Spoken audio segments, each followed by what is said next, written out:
Alors, l'eau a monté pour des raisons évidentes. Il a plu beaucoup, comme vous savez, hier un peu partout dans toutes les régions. Jacques Audrey, vous êtes à Rigaud, par exemple, où on surveille le niveau de l'eau après les pluies d'hier. Oui, exactement. Ce week-end, entre 20 et 25 mm qui sont tombés. On en attendait encore là, dans les 24 prochaines heures au cours de la journée aujourd'hui. Entre 5 et 8, on va vous montrer, Patrice, à quoi ça ressemble ici sur la rue José à Rigaud. Ici, il y a une centaine environ de maisons qui sont submergées, en fait, qui sont entourées. Des routes, on parle de 4 km de routes qui sont submergées et une centaine de maisons encerclées par l'eau. La bonne nouvelle, c'est que parmi cette centaine, il y en a seulement quelques-unes pour qui l'eau a atteint le sous-sol, a atteint la résidence. Donc, il y a beaucoup de résilience chez les résidents. Aujourd'hui, on va même vous montrer, il y a M. Damour qui, lui, utilise sa chaloupe à chaque jour depuis quelques jours pour se rendre chez lui. Il habite au bout de la rue José, ici. Il a tous les services disponibles encore, de l'eau potable, de l'électricité.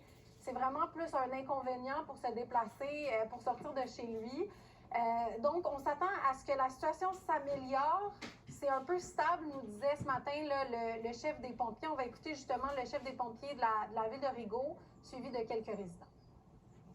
Vendredi dernier, on a pris de l'avance, on a préparé un centre d'hébergement d'urgence pour 20 personnes. On a monté 20 lits. En cas d'avoir des gens là, qui sont isolés depuis longtemps, on s'attend encore une fois à une stabilité, puis une décrue très lente. Tout dépend des quantités de pluie qu'on va avoir, pas seulement ici, mais surtout sur le bassin versant de la rivière des Outaouais.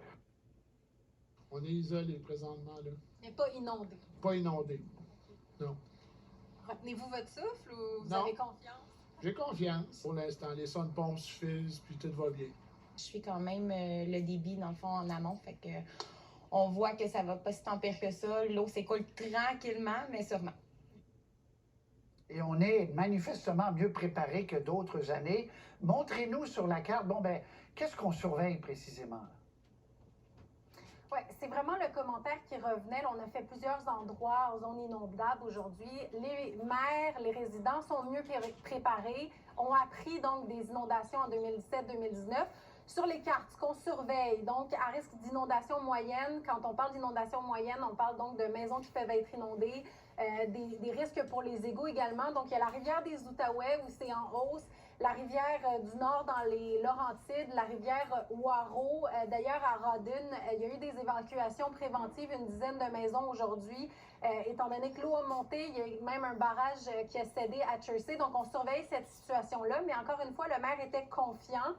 Et à Montréal, c'est le statu quo par rapport à la semaine dernière, c'est-à-dire qu'on surveille le lac des Deux-Montagnes. On parle d'inondations mineures, donc surtout des routes, des terrains submergés. Le lac Saint-Louis à surveiller aussi et la rivière des Prairies. Vous allez entendre le porte-parole de la sécurité civile qui nous dit, parce que je lui posais la question, Patrice, si on passe là, à travers de cette semaine, est-ce qu'on peut mettre la crue printanière derrière nous? Et vous allez entendre, la réponse n'est pas si évidente. Le deuxième pic de crue qu'on va connaître selon les cours d'eau dans les prochains jours, on s'attend à ce qu'il soit de niveau égal ou inférieur à ce qu'on a déjà connu. Ce qui fait que ce qu'on anticipe ressemble à ce qui est un peu derrière nous aussi. Donc, rien d'alarmant là non plus. Mais après, pour la suite des choses, là, pour dans 2 semaines, 3 semaines, 4 semaines, c'est extrêmement difficile de s'avancer. On a installé une pompe de 10 pouces pour s'assurer que s'il y avait l'eau qui arrivait à ces niveaux-là, qu'on puisse l'évacuer. Puis c'est l'expérience qui nous permet de pouvoir fonctionner. Donc, on a maintenant des niveaux. On sait tel niveau, on fait telle chose, tel autre niveau, on fait telle autre chose. Comme on a des choses qu'on a prévues, on peut y aller par étapes. Très bien. Jacques Audrey à Rigaud. Merci beaucoup.